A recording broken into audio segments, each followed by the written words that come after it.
On va faire un autre exercice qui va porter comme nom du dossier test de CSS.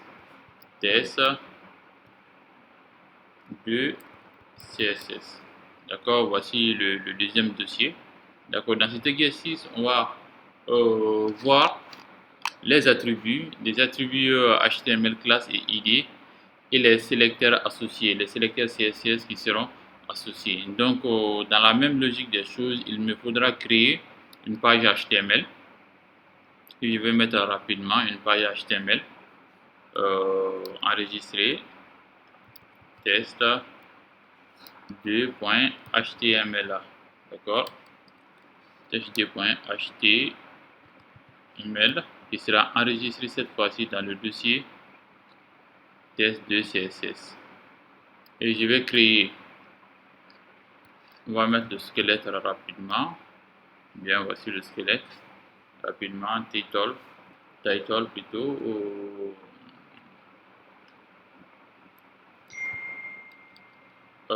Exemple, ou plutôt exercice. Ce sera le nom de la page. Exercice sur les attributs.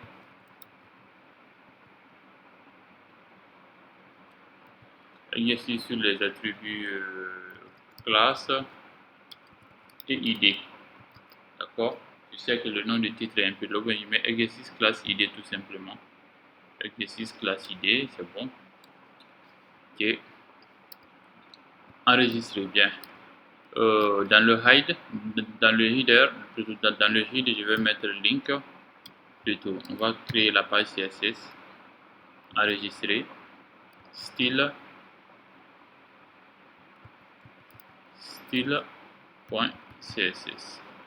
Bien, comme vous pouvez voir. Dans le premier dossier, on a le même fichier, mais cette fois-ci, c'est test tout simplement, alors que dans le second, on a test 2. Ok, donc je vais mettre en commentaire ici, commentaire, style CSS pour les attributs, classe et ID dans la page HTML. D'accord, donc je viens de le mettre en commentaire. Alors voici notre page HTML. On va l'afficher.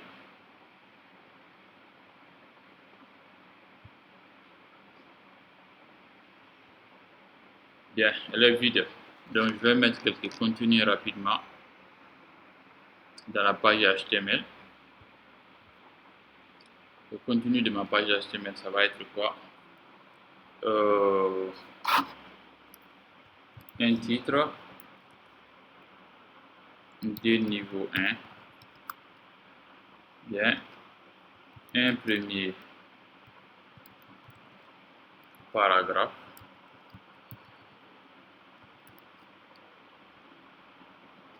Un autre paragraphe. Un autre paragraphe avec un lien. Un autre paragraphe avec un lien. Je vais mettre, d'accord, on va mettre élément liste, élément de liste 1 et élément de liste 2. D'accord, et pour terminer, en bas je vais mettre un troisième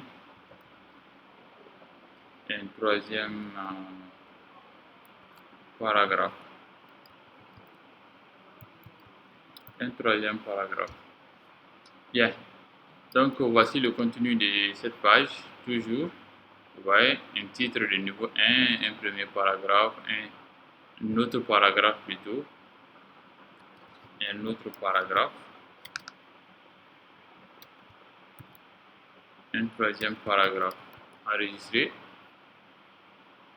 un autre paragraphe. Bien, enregistré. Donc les voici. Donc je vais le mettre en balise. Donc ça c'est un titre de niveau 1 et les titres de niveau 1, il faut les mettre dans la balise. pour les mettre dans la balise H1. Donc, je vais mettre la balise H1 et la fermeture juste après le chiffre 1, H1. Maintenant, un paragraphe va être mis dans la balise P, qui est la balise paragraphe. D'accord? Donc, voici la balise paragraphe. Et ça, c'est un autre paragraphe. Donc, forcément, il sera lui aussi mis dans la balise paragraphe. Bien sûr, on dit avec un lien dans la balise paragraphe. Maintenant, le lien qui est là, on va essayer de mettre un lien vide. Et je ne sais pas si dans les vidéos précédentes, on a vu la balise lien, c'est la balise A. Bien sûr, qui fait passer comme attribut href égal. Donc, je vais mettre dièse pour dire que le lien est vide. D'accord? Donc, avant de faire le lien, on va d'abord visualiser le résultat en enregistrant. Et ici, on peut actualiser. Regardez. Vous voyez, j'ai un titre de niveau 1, un paragraphe, un autre paragraphe. Pour le moment, la balise lien n'a pas été appliquée. Donc, je vais mettre le lien A, href égal. Le lien étant vide, je vais mettre dièse. Et on ferme la balise lien. Donc, c'est bon. Je vais actualiser la page. Vous voyez maintenant, il y a le lien sur le mot lien. Okay.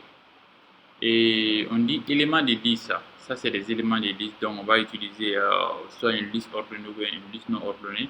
Mais pour mon cas, je vais utiliser une liste non ordonnée, donc UL. OK. Et la fermeture, c'est juste après ici. Bien. Et là, seront des LI. OK. Des éléments de la liste et LI. Et pour terminer, on a un troisième paragraphe. Enregistré. Bien, ouais, voici le résultat. Un titre de niveau 1, un premier paragraphe, un autre paragraphe avec lien, un élément de liste 1, élément de liste 2 et un troisième paragraphe. Donc ici, j'ai ces deux pages-là, la page HTML et la page CSS, mais pour le moment, il n'y a pas de lien, donc je vais créer le lien entre les deux. OK, link, relation, OK, égale à nous le guillemets, style, suite, d'accord, et href, style, point css. Là, je viens de créer le lien entre ça et celle-là. Donc, ça veut dire quoi? Ça veut dire que tout ce que je vais mettre ici comme mise en forme dans la page style CSS seront automatiquement appliqués sur ça. Donc, voici ma page HTML où on va devoir appliquer des liens sur des liens CSS. Alors, donc comme explication, cette partie en fait c'est un exercice qui vous montre comment les classes fonctionnent, les attributs des classes ID et les attributs ID et les attributs classe, comment ça fonctionne. Pourquoi? Parce que vous pouvez dans une page HTML avoir plusieurs balises qui portent exactement le même nom, mais et que vous voulez appliquer des mises en forme différentes sur ces balises-là. Donc, l'attribut des classes ID et classe, les attributs classe et ID nous permettent de le faire. D'accord? Donc, les attributs HTML classe et ID sont des attributs qu'on peut qualifier de globaux car on va pouvoir les ajouter dans la balise ouvrante de n'importe quel élément HTML. Donc, ils sont globaux. Ils peuvent être ajoutés dans n'importe quel élément HTML. C'est ça un peu leur particularité. D'accord? Donc, ils seront utilisés bien sûr pour les mises en forme qu'on va appliquer uniquement à ces éléments où on va les ajouter. Bien. Donc, comme premier exemple d'utilisation, on va immédiatement, on a déjà fait la page CSS. D'accord, on a déjà fait la page CSS qui est déjà bon. Donc, je vais mettre les balises ID et les balises classe dans cette page. Alors, quelle est la différence entre ID et classe? D'accord, pourquoi ne pas utiliser uniquement classe? Pourquoi ne pas utiliser uniquement ID? Vous allez le comprendre tout de suite quand on va les appliquer. Ok.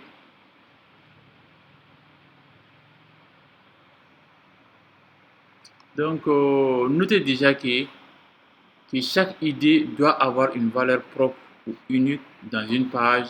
En revanche, on va pouvoir attribuer la même valeur à plusieurs classes.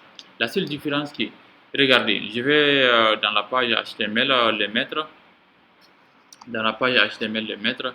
Ici, par exemple, si je vais appliquer la couleur orange sur le titre niveau 1, alors je viens tout simplement là et je mets ID égale, je mets orange, d'accord. Je vais par exemple mettre le premier paragraphe en bleu, donc je vais mettre ici classe, ok, je mets bleu. Et je vais mettre le second paragraphe en bleu aussi, je mets classe et je mets bleu, d'accord. Bien, maintenant le premier élément de ma liste, on va le laisser, mais dans le second élément, je vais mettre classe là-bas pour mettre vert. Et pour le troisième paragraphe, je vais mettre ID et je vais mettre groupe. D'accord, c'est-à-dire que je vais changer la taille et non changer la couleur. D'accord, ça me donne des indications lors de la mise en forme CSS. Donc, on va d'abord essayer d'appliquer dans le style CSS cette mise en forme ID orange. D'accord, donc cette mise en forme sera appliquée sur le titre, le texte titre de niveau 1 dans notre texte. Alors, on avait dit au début que le syntaxe du CSS, c'est le sélecteur, propriété et la valeur. Donc ici, en mettant ID ou en mettant classe, on ne tient plus compte de la balise, mais on tient compte de la valeur du ID ou de la classe. D'accord, donc ici, je vais mettre orange. Orange, ça c'est le nom du syntaxe. Ça c'est le nom. Ce sera plutôt le sélecteur. Ce sera le sélecteur orange. Je vais ouvrir les guillemets comme ça. Alors, je vais changer la couleur, donc je mets la propriété, et la propriété color qui permet de changer la couleur. Orange, orange en anglais correspond à orange tout court. D'accord, orange en anglais ça correspond à orange. Donc je mets orange tout simplement. Ici, donc on va voir le résultat.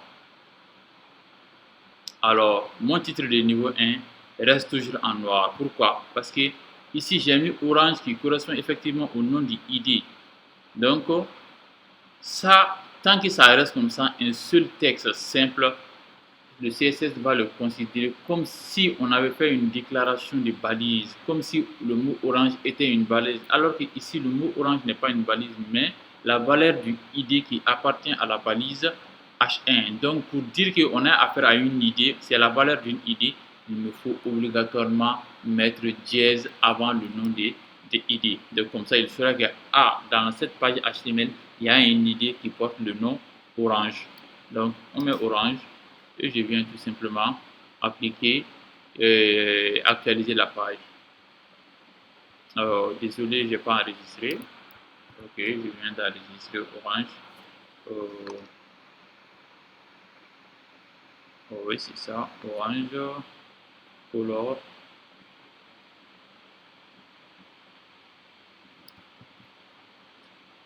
Link, ref, ok, ça c'est bon.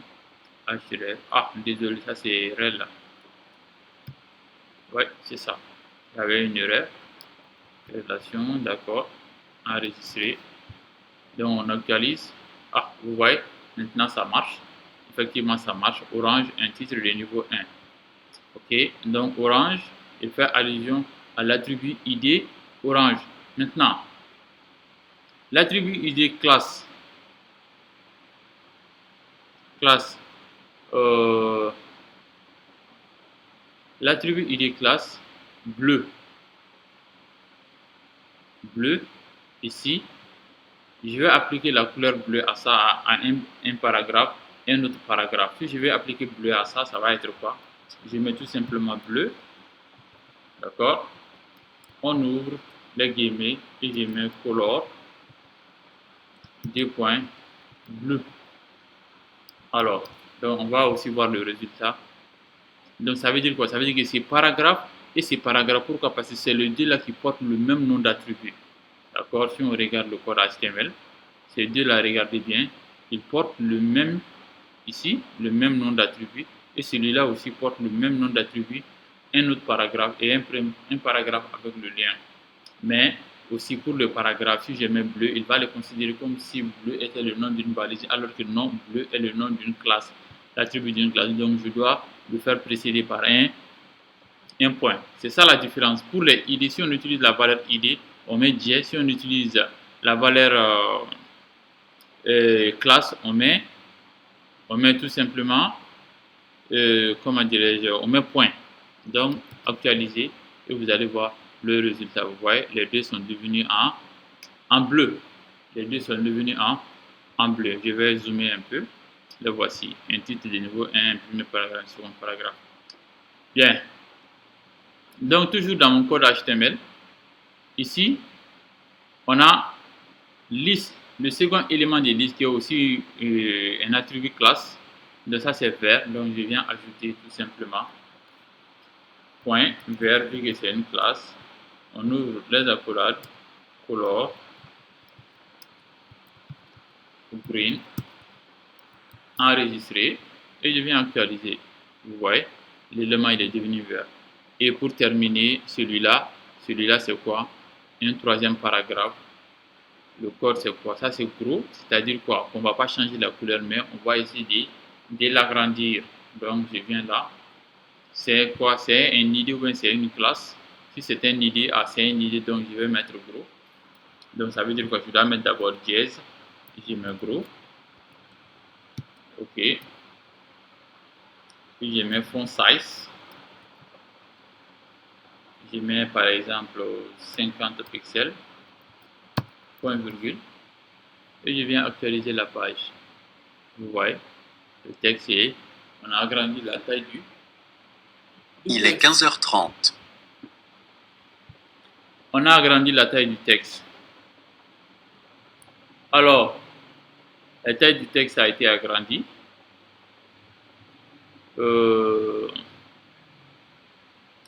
Bien. Maintenant, comme explication, le ID, ici, vous avez remarqué que j'ai utilisé deux classes, même si c'est des paragraphes. Ici, je pouvais aussi venir sur l'élément vert ici, ou bien je peux venir là et je mets ici classe. Je mets la valeur bleue.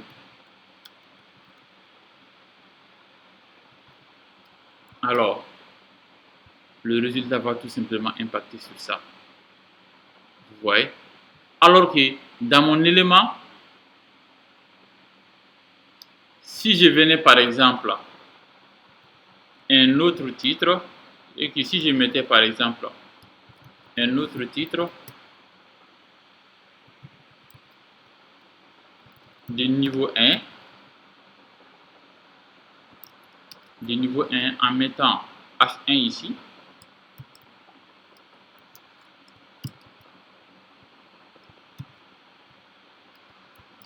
regardez bien, en mettant H1 ici, le résultat va être ça. Vous voyez? Certes, c'est un titre de niveau 1, mais pourquoi il ne porte pas la même couleur que le premier titre de niveau 1? Vous allez comprendre. Parce qu'il n'a pas d'attribut. Maintenant, si on ajoute l'attribut ID, je ne peux plus utiliser la valeur orange. Car pourquoi? Car dans une page HTML, dans un même projet, s'ils doivent utiliser la même feuille de style CSS, la valeur de l'attribut doit être unique. On ne peut pas attribuer l'ID, la valeur d'attribut, une même valeur attribuée à des ID différentes dans le même projet ou bien dans la même page. Donc il me faut utiliser par exemple peut-être orange 1 ou bien un truc quelque part, orange 1, comme ça. Donc comme ça je pouvais venir dans le code CSS, soit je fais comme ça, orange